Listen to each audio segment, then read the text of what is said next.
Со секое изгрејсонце се навраќате 40 века кон минатото. Ова е можно само на Кокино. Доволна причина за да се разбудите уште во 4 часот изутрина и со фотоапаратите во рацете да се искачите на врвот Татиќев камен. Екипата на 24 вести ова утро изгрејсонцето го дочека на надморска височина од 1013 метри. Низ неверојатно зачуваниот маркер во чест на обредното пречекување на раѓањето на сонцето, дзирна и нашата камера.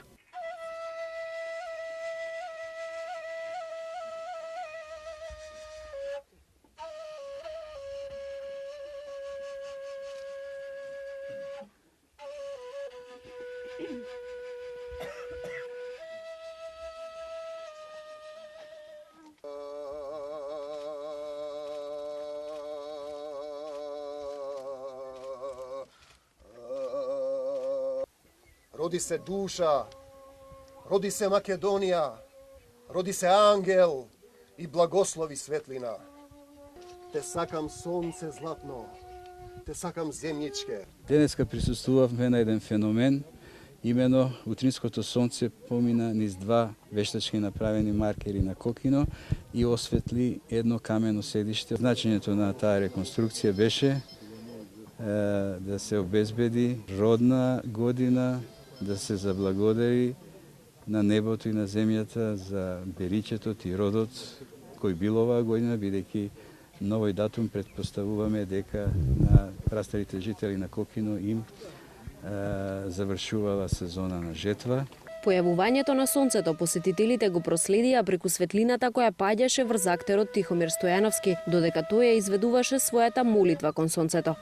Во тие моменти тој остави голем впечаток кај посетителите, а самиот се наврати кон времето кога театарските представи се изведувале под отворено.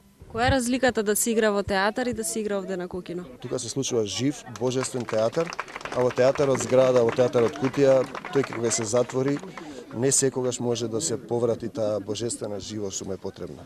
И неговиот колега од Кумановскиот театар воодушевен од енергијата на древната обсерваторија. На некој начин сега чувствувам како да сме поблиску до тлото, до земјата некако. Се чувствувам некако вдахновен од ова место, кое ми дава инспирација, ми дава сила. Во чест на бракот меѓу небесното божество Сонцето и мајката Земја, поетите од Куманово во друштво на гостите од соседството ги читаа своите дела. Не ме создаровте вие, знам, ме создадоа вашите предци. Оставете ме, фрлете ме, заборавете ме, витосајте ме.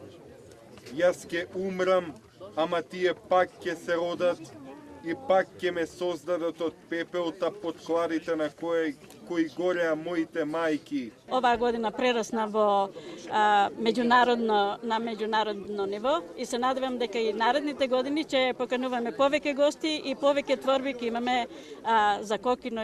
Но не беа само актерите и поетите. Кокино го инспирирало и уметникот Душко Мишевски, кој на самото место изработуваше автентични садови во духот на Кокино. Точно роден сум во Кокино и за мене е ова на некој начин посебна инспирација, како да ви кажам. Тврдењето дека ова место зрачи неописливо чудна енергија во позитивна смисла беше еден биоенергичар кој батериите ги полни на врвот Татиќев камен. Чувството што тука може да се осети на Кокино го нема на друго место. На заминување пред самиот маркер од кој се појави сонцето, ги сретнавме и чуварите, и тие горди на 40 века старата мегалитска обсерваторија. Место се сметало исто како свето место, односно како света планина било. Подсетуваме дека мегалитската обсерваторија Кокино, која случајно беше откриена во 2001-та, поради точноста на маркерите, староста на местото, како и доказите за церемонијални обреди. НАСА во 2005-та го стави Кокино на 4-тото место во класификацијата на најзначајните антички обсерватории во светот.